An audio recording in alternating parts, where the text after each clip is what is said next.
Hello friends, कैसे हैं आप सभी। आज मैं आप सभी के लिए बहुत ही अलग और बहुत ही इंटरेस्टिंग अली बाबा के 40 चोर की कहानी लेके आई हूँ। तो चलिए हम अपनी कहानी को शुरू करते हैं। सालों पहले फारस देश में अली बाबा और कासिम नाम के दो भाई रहते थे। पिता की मृत्यु के बाद से दोनों भाई मिलकर अपने अपने पिता का व्यापार संभालते थे। बड़ा भाई कासिम बहुत लालची था। उसने धोखे से पूरा व्यापार हथिया कर अली बाबा को घर से निकाल दिया। इसके बाद अली बाबा किसी बस्ती में जाकर अपनी पत्नी के साथ झोपड़ी में गरीबी की ज़िंदगी व्यतीत करने लगा। वह रोज़ाना जंगल जाकर लकड़ियां काट कर लाता और बाज़ार में उन्हें बेचकर जैसे कैसे घर का गुजारा चलाता था। एक दिन अली बाबा ने जंगल में लकड़ी काटते समय 40 घुड़सवार को वहां आते हुए देखा। सभी घुड़सवार के पास धन की पोटली और खंजर थे। यह देखकर वह समझ गया कि ये सभी चोर हैं। अली बाबा एक पेड़ के पीछे छिपकर उन्हें देखने लगा। तभी सभी घुड़सवार एक पहाड़ के पास जाकर खड़े हो गए। तभी चोरों के सरदार ने पहाड़ी के सामने खड़े होकर बोला कि खुल जा सिम सिम। इसके बाद पहाड़ में से एक गुफा का दरवाज़ा खुला। सारे घुड़सवार उस गुफा के अंदर चले गए। अंदर जाकर उन्होंने बोला कि बंद हो जा सिम सिम, और गुफा का द्वार बंद हो गया। यह देखकर अली बाबा दंग रह गया। कुछ देर बाद वो दरवाज़ा फिर से खुला और उसमें से वो सभी घुड़सवार निकले और वहाँ से रवाना हो गए। अली बाबा यह जानने को बेताब हो गया कि आखिर इस गुफा में क्या है और वो सब यहाँ क्या कर रहे थे। इसके बाद उसने गुफा में जाने का फैसला किया।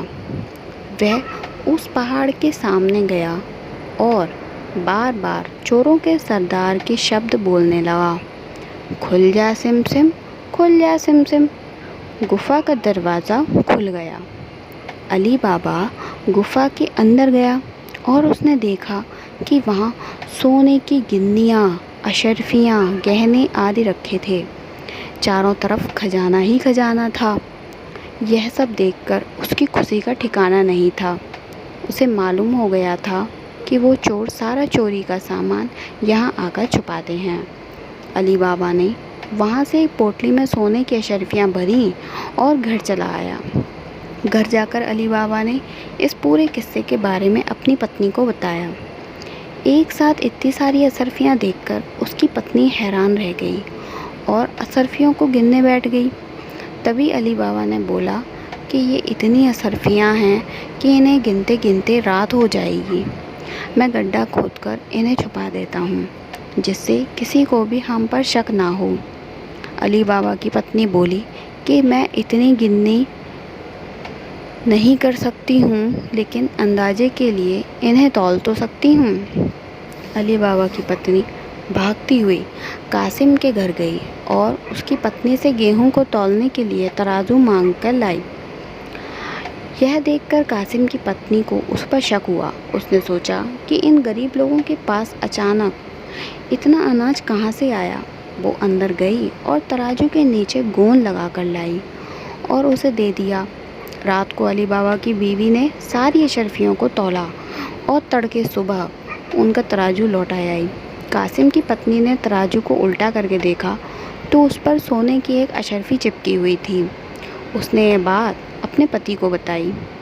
कासिम और उसकी पत्नी यह जानकर जल भुंज गए। दोनों को रात भर नींद भी नहीं आई। सुबह होते ही कासिम अली बाबा के घर गया और उसने धन का स्रोत पूछने लगा। यह सुनकर अली बाबा ने कहा कि आपको कोई गलत फहमी हुई है, मैं तो एक मामूली सा लकड़हारा हूँ। कासिम बोला कि तुम्हारी बीवी कल हमारे घर से अशर्फियों को तौलने के लिए तराजू लेकर गई थी। ये देखो, ये अशर्फी तराजू पर चिपकी मिली है।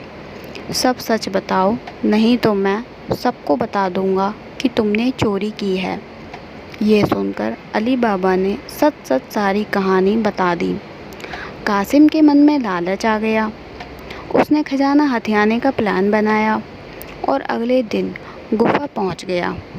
वह अपने साथ एक गधा भी लेकर गया ताकि वह उस पर खजाना लाद कर ला सके। गुफा के सामने पहुंचकर उसने अली बाबा ने जैसे बताया था वैसे ही किया। उसने खुल्ला सिमसिम बोलते ही गुफा का दरवाज़ा खुल गया। अंदर पहुंचकर चारों तरफ खजाना देखकर वह भौचक्का रह गया। उसने बोरियों में सोने के सिक्के भरे और बाहर निकलते समय क्या बोलना था वही भूल गया। गुफा से बाहर निकलने के कासिम ने तमाम प्रयास किए, लेकिन कोई रास्ता न निकला। वह गुफा के अंदर कैद हो जाता है। कुछ देर बाद जब चोरों का गिरोह वहाँ पहुँचा तो उन्होंने देखा कि बाहर एक गधा बंधा है। वो समझ जाते हैं कि यहाँ कोई आया है। चोर अंदर जाते हैं और कासिम को ढूंढकर मार देते हैं। इधर जब कासिम घर नहीं पहुँचता तो उसकी पत्नी परेशान हो जाती है और अली बाबा के घर जाकर बड़े भाई को ढूंढकर लाने के लिए बोलती है। अली बाबा ढूंढता हुआ गुफा के पास पहुंचा तो वहां उसने भाई के गधे को घास चरते हुए देखा। वह समझ जाता है कि कासिम अंदर गया था और चोरों ने उसे पकड़ लिया है। अली बाबा जब गुफा के अंदर गया तो उसे कासिम की लाश मिली। अली बाबा लाश को घर लाता है और बिना किसी को बताए प्राकृतिक मौत घोषित करके उसका अंतिम संस्कार कर देता है। कासिम की पत्नी के कहने पर अली बाबा और उसकी पत्नी कासिम का व्यापार संभालने लगते हैं और उनके साथ रहने लगते हैं। वहीं जब चोर गुफा में आते हैं और कासिम की लाश नहीं देखते तो समझ जाते हैं कि खजाने का राज किसी और को भी पता है।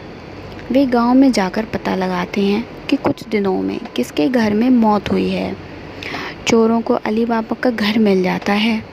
चोर ने उसके घर के बाहर क्रॉस का निशान लगा दिया, जिससे रात के समय उन्हें उसका घर समझने में आसानी हो। वहीं अली बाबा ने जब अपने घर के बाहर क्रॉस का निशान देखा तो वे समझ गया कि चोरों ने घर का पता लगा लिया है। उसने वैसा ही निशान सबके घर के बाहर लगा दिया। रात में जब चोर आए तो सबके घर पर वैसा ही निशान बना देखकर दुविधा में पड़ गए और वापस चले गए। चोरों का सरदार चुप चुप बैठने वालों में से नहीं था। उसने उस मोहल्ले में अपने आदमी को भेजवाकर यह पता लगवाया कि हाल फिलहाल में कौन सा शख्स वहाँ अमीर हुआ है। इससे उसे अली बाबा के बारे में पता चला। उसने उसका घर अच्छे से पहचाना और रात के समय में तेल का व्यापारी बनकर उसके घर पहुंचा। वह अपने साथ तेल के 40 पीपों को लेकर गया था। इसमें से 39 में चोर और एक पीपा में तेल था। उसने सोचा कि रात में जब सब सो जाएंगे तो वो सब मिलकर अली बाबा को मार देंगे। उसने अली बाबा से दोस्ती की और रात को उसके घर पर ठहरने की इजाज़त मांगी। अली बाबा ने उसको खाना खिलाया और रात को रुकने की इजाज़त दे दी। अली बाबा की पत्नी को तेल व्यापारी पर शक हुआ। उसने सारे पीपों को खटखटा कर देखा और वह समझ गई कि सिर्फ एक पीपा में तेल है और बाकी सब में तो आदमी भरे हैं। उसने तभी एक तरकीब निकाली कि उसने तेल के पीपे में से तेल निकाला और गर्म करके बाकी पीपों में डाल दिया।